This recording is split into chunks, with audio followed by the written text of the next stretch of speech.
about to listen to the Dr. Daliah Show. Sassy, stimulating medical talk radio. Any medical advice Dr. Daliah Wax gives on her show should not be substituted for an actual visit to your medical provider. And now, here's Dr. Daliah.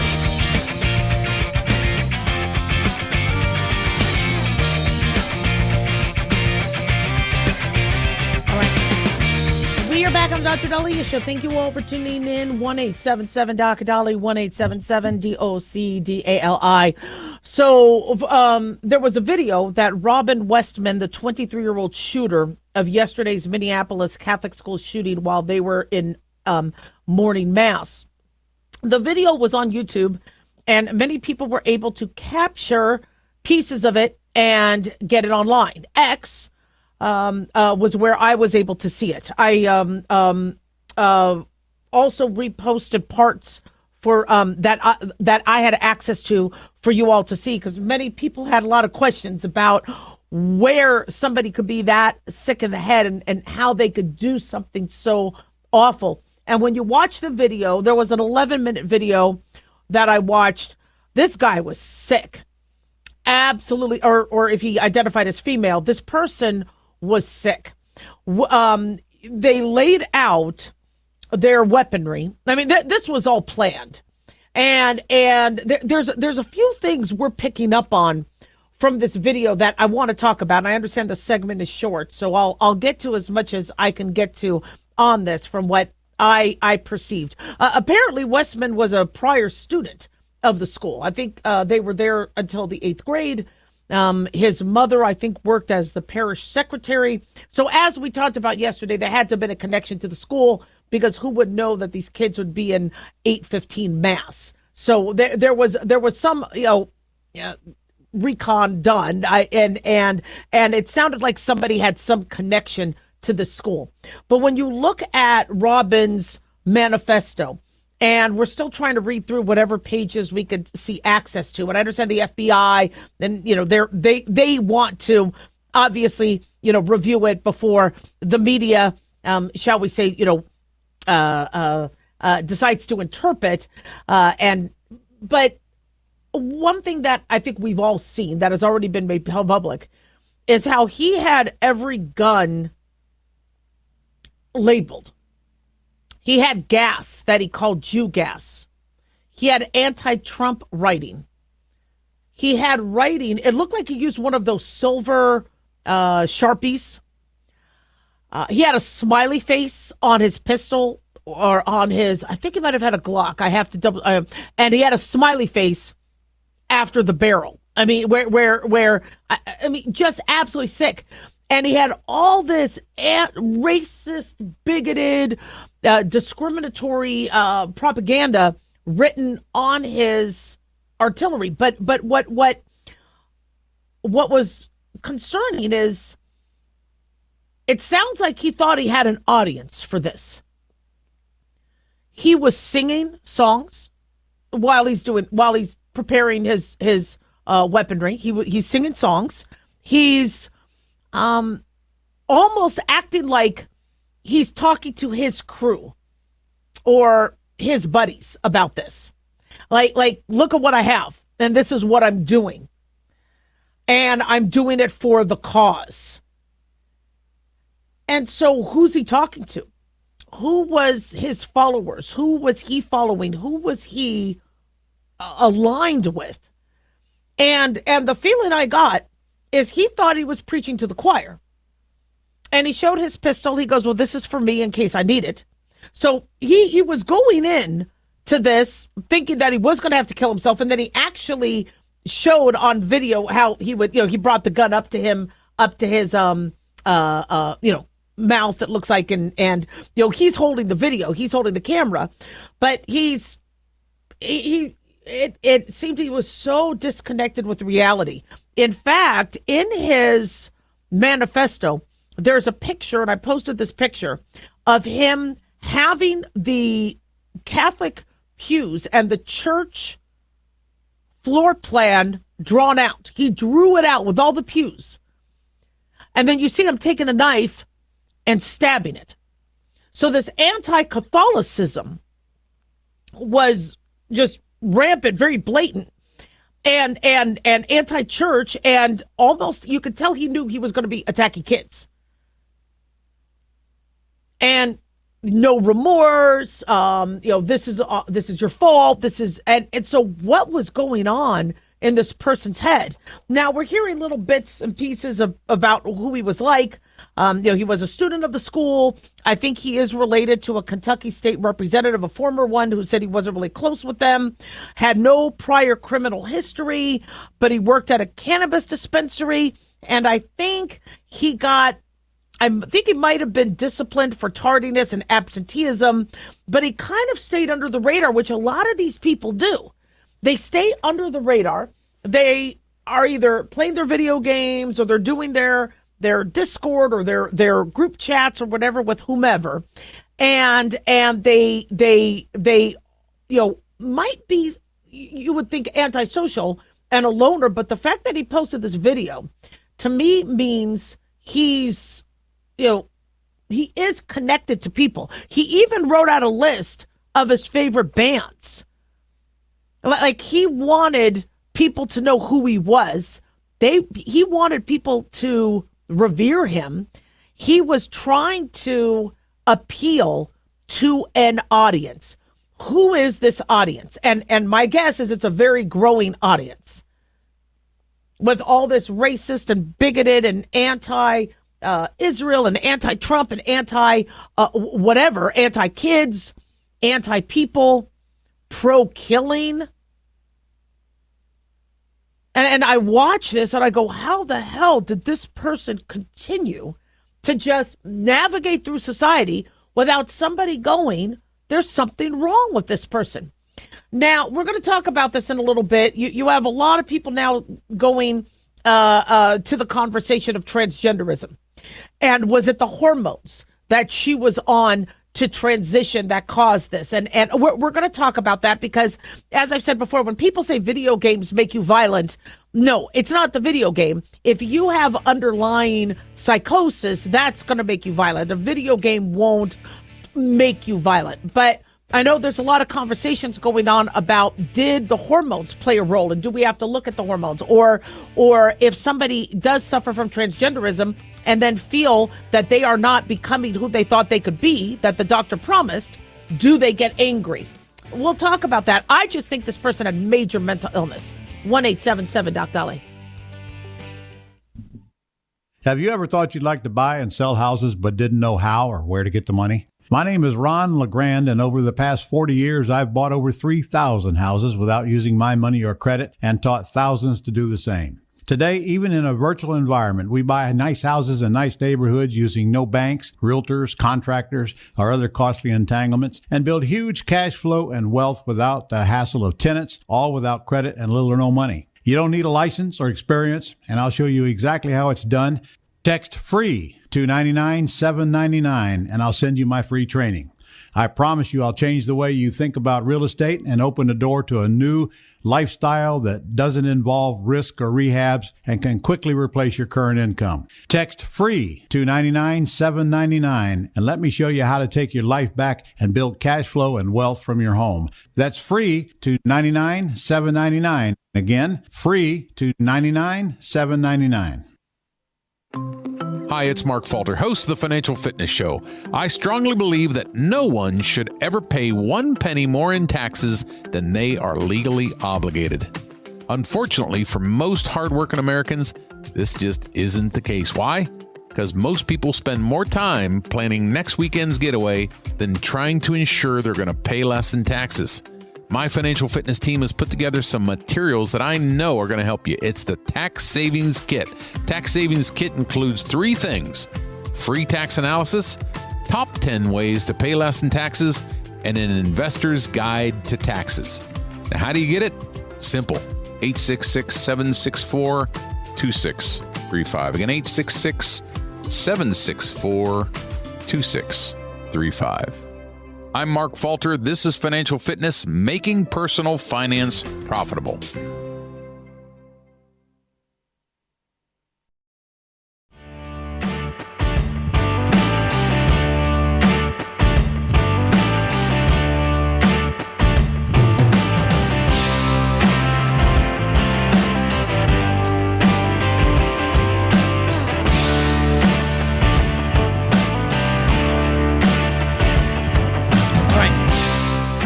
back on the Dr. Daliah Show. Thank you all for tuning in. 1-877-Dr. Dali, 1-877-DOCDALI.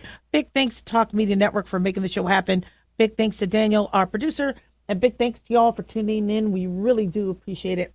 Don't forget to follow us on Twitter or X at Dr. Daliah, Facebook, The Dr. Daliah Show, and on YouTube, click like and subscribe.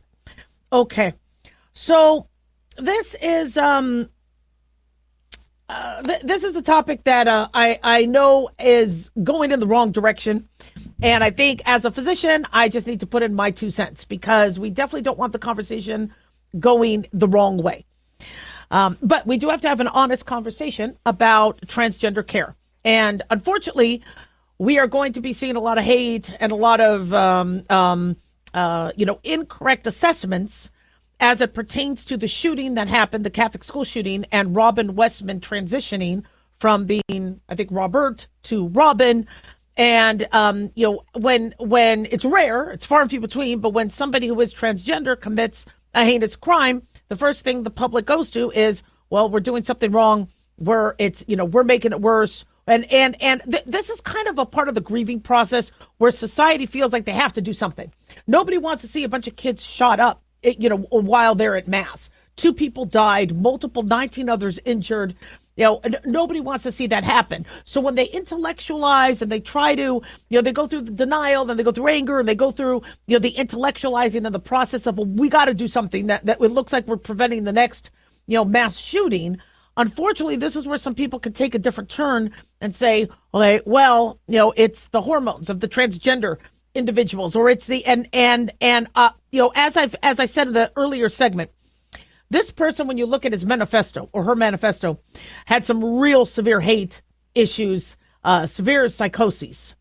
And so I don't think a hormone necessarily put him or her into that frame of mind. I think this person had that horrible psyche. However, are we taking our transgender population and treating them incorrectly? I think it is a valid question to ask if the transgender population that is going through hormones or going through surgery or going through therapy in pain. Now, I don't give a damn what Robin felt. This person, deserves to be dead. But we are introducing the concept to many individuals saying, look, you are upset about who you are. We could change that. We have medicine. We have surgery. So if you don't like who you are, we can fix it. Is that the right thing to say?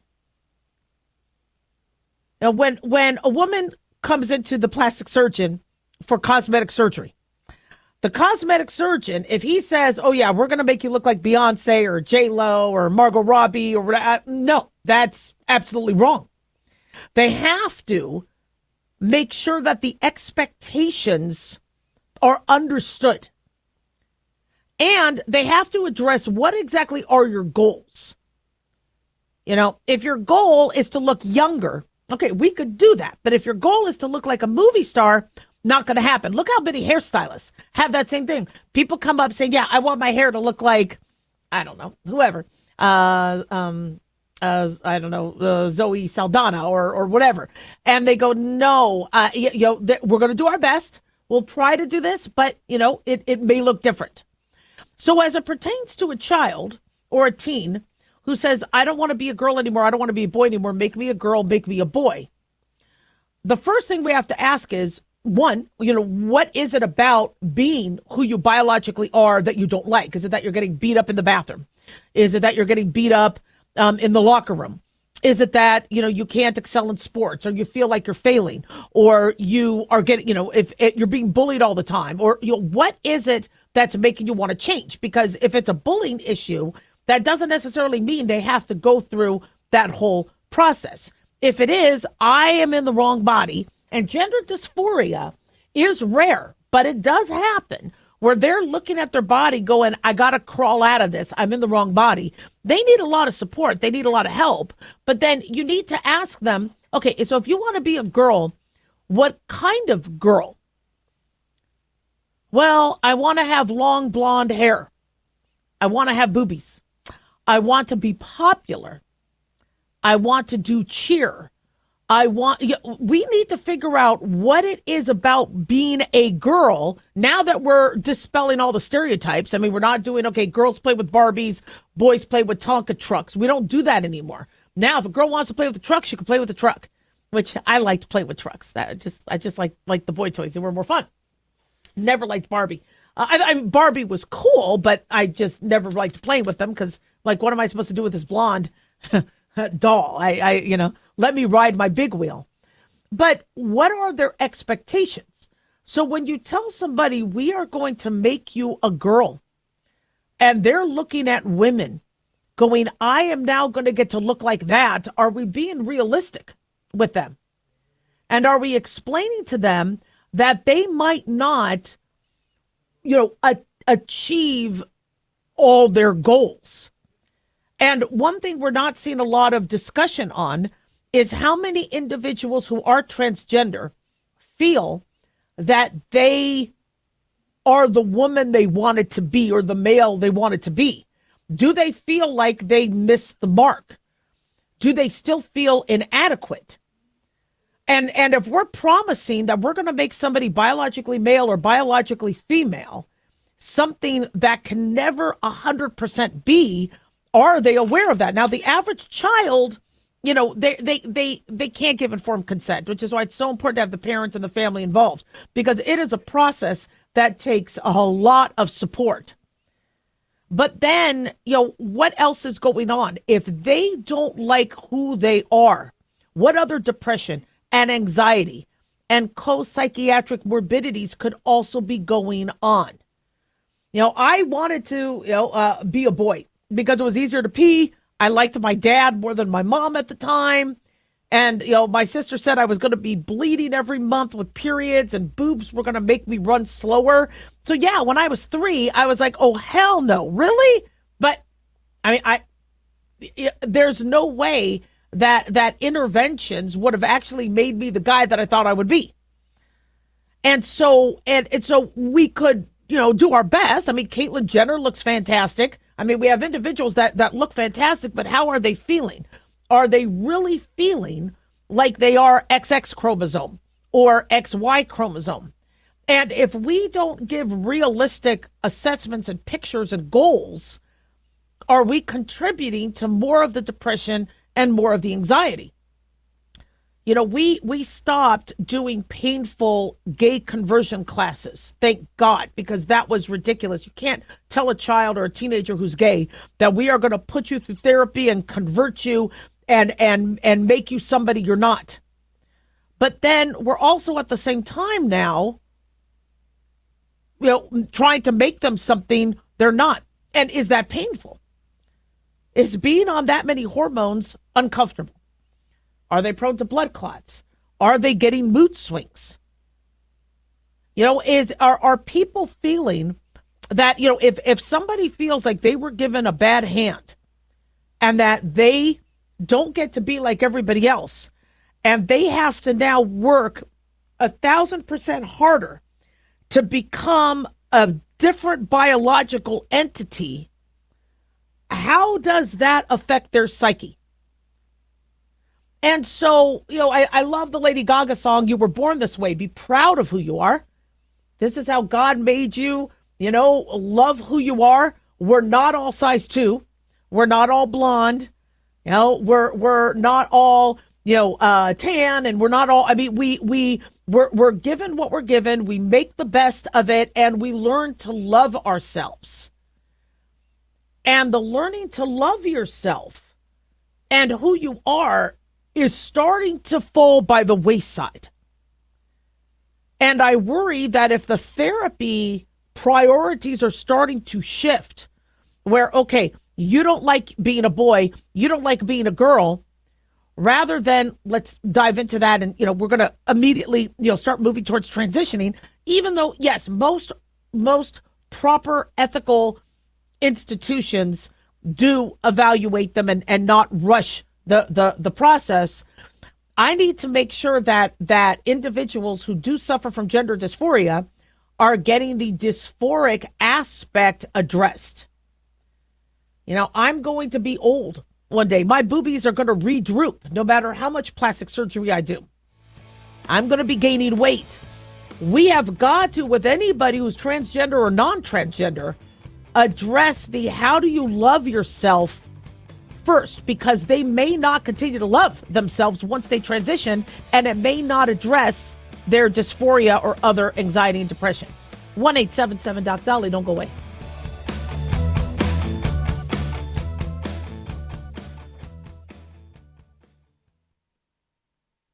Dr. Daliah here. Are you tired, burned out, gaining weight, succumbing to the daily pressures of life? Well, how's your dopamine doing? How you feel right now, how you'll feel an hour from now, and how you'll feel next week is completely reliant on your dopamine. Our daily motivation and willingness to push through challenges depends on the intricate chemical process dopamine provides. Christian Kalikas and I created Deploying Dopamine, a book that tells you what dopamine is, when it dysfunctions, and how to successfully deploy it when needed. Find Deploying Dopamine on Amazon today. Check it out. Increase fuel economy up to 7.9% with Hot Shot's Secret Gasoline Extreme, the solution to maximize your engine's performance and fuel economy. Whether you're driving a sports car or a daily commuter, Gasoline Extreme is specially formulated with PEA to deep clean. Don't settle for an average driving experience. Upgrade to Hot Shot's Secret Gasoline Extreme and go further on each tank. Order now on Amazon or HotShotSecret.com. Hot Shot Secret, powered by science.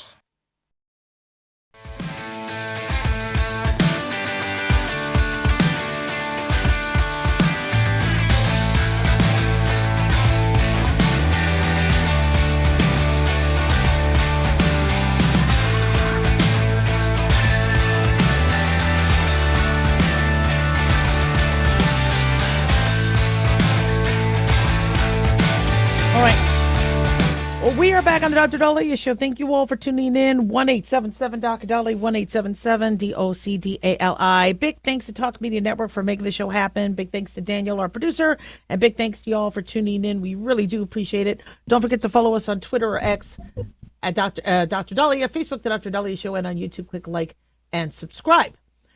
So this is interesting. Now, the U.S. FDA has authorized COVID-19 vaccines for the fall, updated ones, okay? But they're recommending them if you are high risk. Makes sense. Apparently, everybody's getting their panties all up in a bunch. How could they? I go, how could they recommend it? Or how could they not recommend it globally to everybody? What's everybody getting all grumpy about? Apparently, people are grumpy that it is recommended for high-risk groups and not everybody healthy. If you want to get it, you could get it. I mean, I don't think the government is paying for the shots anymore unless you're on Medicare or Medicaid. But in terms of recommending that you get an injection into your body, high risk, yeah, that's appropriate. But if you're not high risk, does it really need to be recommended? Health and Human Services Secretary Robert F. Kennedy announced this on X. He said, I promised 4 things. 1, to end COVID vaccine mandates. 2, to keep vaccines available to people who want them, especially the vulnerable. 3, to demand placebo-controlled trials from companies. And 4, to end the emergency. He said, in a series of FDA actions today, we accomplished all 4 goals. Yeah, he's not wrong. So he has issued marketing authorization for high-risk groups for the following vaccines: Moderna, over 6 months old; Pfizer, 5 years and older; and Novavax, 12 years old and up. They say these vaccines are available for all patients who choose them after consulting with their doctors. So you could get them if you want. But high-risk groups, if you're over 65, if you have medical conditions, are more likely to develop severe COVID, if you have asthma, cancer, heart conditions, cerebral vascular disease, diabetes, dementia, mood disorders, obesity, Parkinson's, chronic disease of the lungs, kidney, etc. Fox News and CDC reports that these conditions, because they can increase your risk of severe COVID, that would put you in a high-risk population, so you could get the shot if you want. No big deal. But of course, you have, liberal doctors and liberal medical groups and just liberals in general want to argue that, well, this is wrong. Why? What's wrong? Because they want the Biden era vaccine mandates to still persist. They still want emergency use authorizations. We're not in an emergency. RFK said the American people demanded science, safety, and common sense. This framework delivers all three. So prior to this, the CDC had recommended that the COVID vaccine go to everybody 6 months and older. Now, that was the recommendation once we got the vaccine, and we started administering it during the vaccine mandate.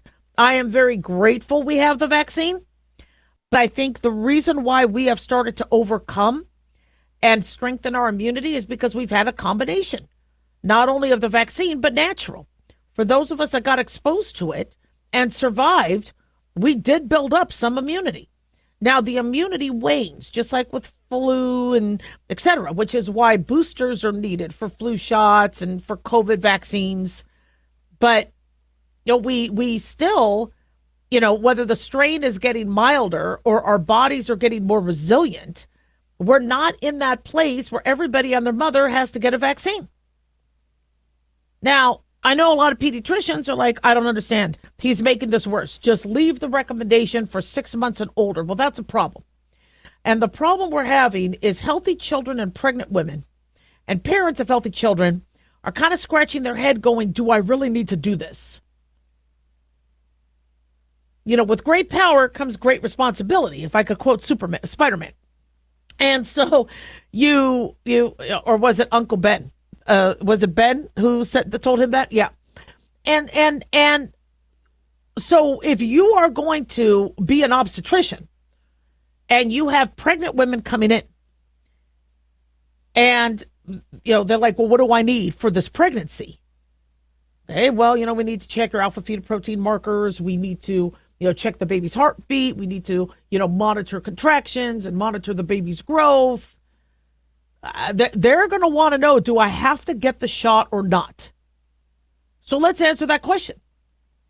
Do healthy pregnant women have to get an mRNA COVID vaccine? When COVID was at its height and peak, it was recommended that they do, that it was safer for them not to get COVID. But right now, is COVID as much of a threat? Now, what makes this a little tricky to answer is you never know who's going to die from COVID. We've had individuals that are walking around looking healthy as could be. They get COVID, they get a stroke or a blood clot. I mean, COVID does some strange things. And I don't want COVID, which is why I originally got the vaccine.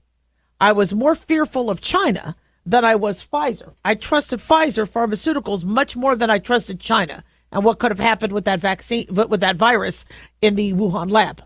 So I chose to get vaccinated, and then I had promised you all I would take a booster and let you know how it went. Well, I didn't like how it went. Even though I didn't get COVID the next year, I had horrible chest pain, breast pain, swelling, underarm swelling, couldn't do my mammogram for a month or two, and I was probably not going to do another booster for me, but that's for me. And so if you are going to have this recommendation that everybody needs to get something done, then you have to have the science behind it. When there were studies and concerns that the shot could increase miscarriage risk, pregnant women were saying, excuse me, why am I doing this? Well, because the answer was, well, COVID could also increase miscarriage risk. All right, well, it's been 5+ years. Can we look at the studies? In fact, I believe COVID was leaked from the lab 6 years ago this month. So we've known about this virus now for close to 6 years. And we've known about the vaccine for 4 or 5 of them. I think we should have enough data by now to make a judgment call.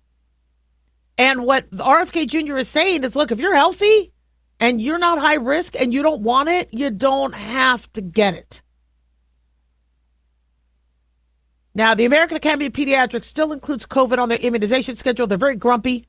I remember I was at the Nevada Academy of Family Physicians, and some of the Nevadan doctors wanted the AAFP to also make their recommendations. But a lot of doctors are mixed, going, I'm not with it. I'm not, where I stand is, look, I love the fact that we have the vaccines, and if you want them and your medical provider thinks you need to get them, they're there for you. And if it does prevent you from getting severe COVID, the benefits outweigh the risks. But if you are healthy and you're telling yourself, look, I don't think I want to get another shot, you should have that choice. When it comes to kids, the big problem we're seeing right now is parents, they were okay with the polio vaccine. They were okay with the hepatitis vaccine, the Prevnar, the MMR, the DTaP. They're comfortable with all the other shots. But once we threw COVID onto it, they said, I'm out.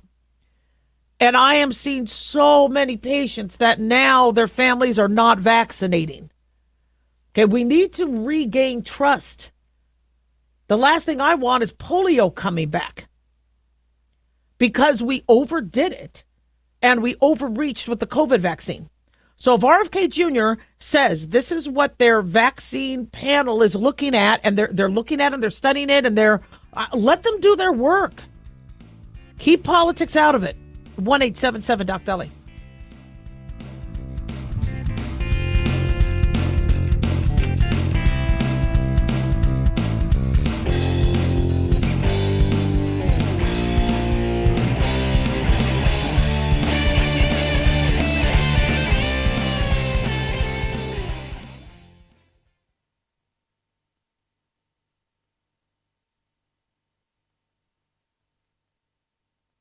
News. Their dishonesty and attempts to influence this generation have been exposed, put on display for anyone who's even half paying attention. But the New American Magazine has been an honest source of news and commentary for over 50 years. This is your opportunity to receive the stalwart of principled journalism at a deep discount. Picture a beautifully published magazine arriving at your doorstep twice a month, packed with insightful stories written with integrity. It's also available digitally on the New American's mobile app. Get up to speed with intelligent coverage from a freedom perspective. Right now, for a limited time, the New American is available to radio listeners at a 25% discount on a new subscription. Visit thenewamerican.com/radio25 and receive 25% off. Subscribe today at thenewamerican.com/radio25. Hi, everyone. Dr. Daliah here. As you know, blood banks across the country have declared critically low supplies. In response to this, governors have united for National Blood Donation Week. September 1st through the 7th is National Blood Donation Week, with September 4th National Blood Donation Day. And we are hoping this encourages millions of Americans to donate blood. When crisis strikes, the blood needs to be in the hospitals ready to go. But remember, the units need to be processed days before. And thousands of units of blood are already being used by hospitals on a regular daily basis. So blood supplies need to be prepared and delivered year-round. If you can't donate blood, don't worry. Please host a drive or even spread the word. It all saves lives. You could sign up to donate blood or host a drive at drdaliah.com. Follow the link to National Blood Donation Week. That's drdaliah.com. Remember, 1 pint of blood could save 3 lives. Imagine what the whole country could do.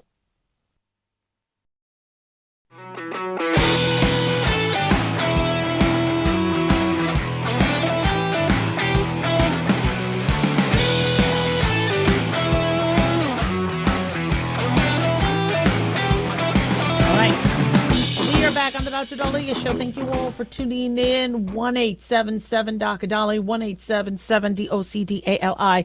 So while I guess a DNC strategy forum meeting that happened this week, we saw somebody, one of the speakers come up there saying Americans don't care about crime, carjackings and migrant crime. And you're like, what? Is she joking? Is she being facetious?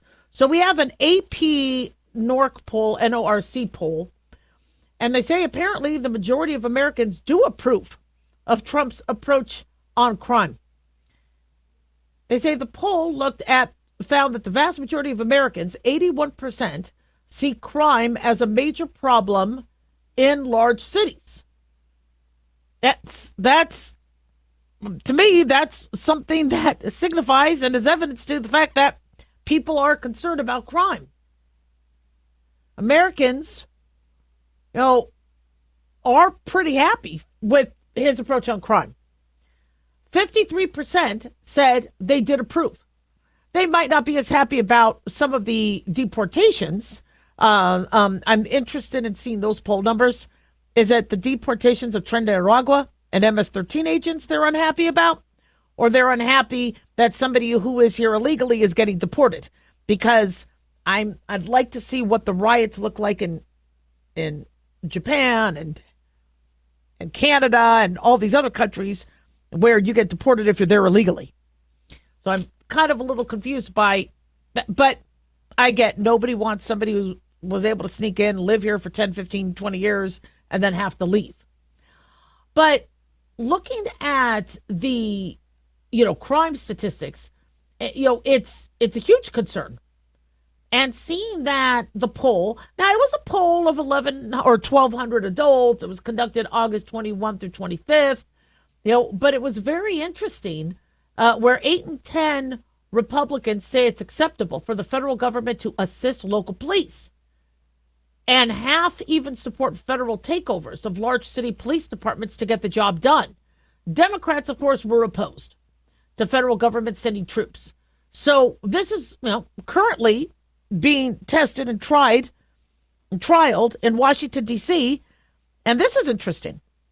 According to Fox News, the D.C. mayor, Bowser, is reversing her course and actually admitting that Trump's federal crime crackdown is working.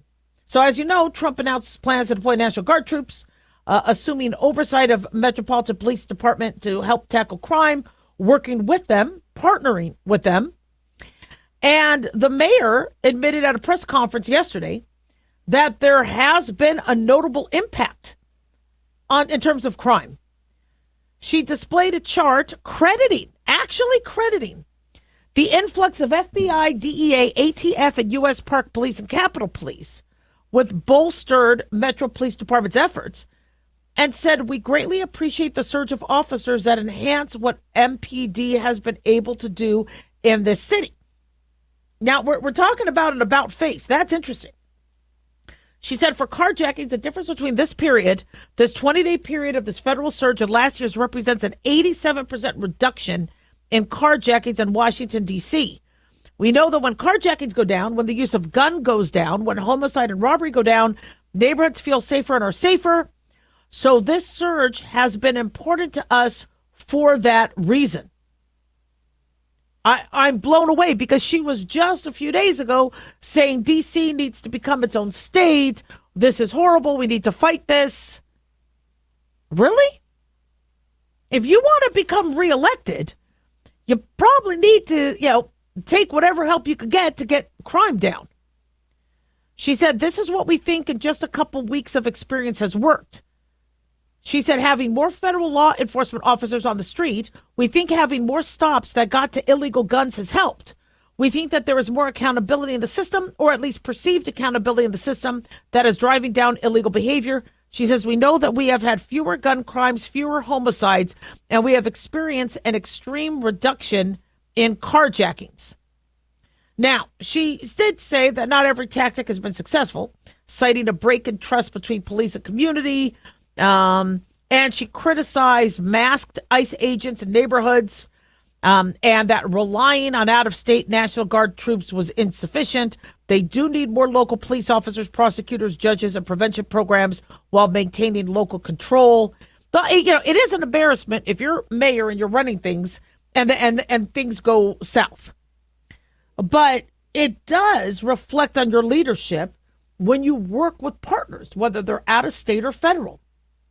Not every mayor can handle all the problems themselves. So, now seeing this kind of about face, and I'm sure she's still going to criticize Trump, but it shows that it's okay to ask for help. Now, people are concerned about what's going on in Chicago, what's going on in New York City, what's going on in Philly. What's going on in Minneapolis? Now, is the answer National Guard? I know a lot of liberal pundits and media outlets are saying, no, it won't work. See, how I look at it is just a very common sense, attitude is the deterrence of it. I think there's a lot of crimes that want to happen. I think there's a lot of people who are sick in the head. Just like this Robin Westman who shot up a bunch of kids in a church service at Catholic school. This person is taking a knife and stabbing a picture of a school, and he has a lot of guns. But I mean, this person, wanted kids dead. And if we had more security, and he starts coming up to that school, and would that have deterred him? Would the National Guard have stopped him? I think so. Now, the problem is we can't have the National Guard everywhere. But in Israel, we don't see, thank God, schools getting shot up. We don't see malls getting shot up. We don't see the religious centers or shootings at the River Jordan or the Sepulchre of Christ or the Wall or the City of David. We don't see that because there is such a presence of law enforcement and military. So people feel safe. I'm taking my mother to Israel, and people ask, aren't you scared? Aren't you scared? I go, every time I've been there, I have felt safe because there's such a presence. I mean, yeah, I'm not going to do anything stupid. If there's a package sitting there, I'm going to alert somebody that there could be a package. It could be a bomb that somebody, threw. And, I'm going to know where the bomb shelters are and, make sure I could, take my mom there and, I won't get selfies until after I make sure my mom is safe in the bomb shelter. I'll try to take videos of everything I can for you all, but the presence makes you feel like it's not going to happen on this block or in this school or in this building. Now there still can be crime. Crime happens, but the presence is necessary. Now I don't want to always see military. In America, it'd be nice to know that you could walk home from school without getting attacked or but I mean, look at all the trafficking. Look at all the kidnappings. Look at all the Amber Alerts we get. We need help. God bless our local law enforcement. But after all these years of defund the police, how are we to expect them to handle everything? So Trump says, look, for our capital, I'm doing this. And if it works, other cities may want to follow. And now he's in a position where people in Chicago are saying, can you do that here too? Yet if the mayor doesn't want it and the mayor is fighting it and the liberal media is going after him, how do people, it's the constituents, it's the citizens that should have authority and say. 1-877-Daliah.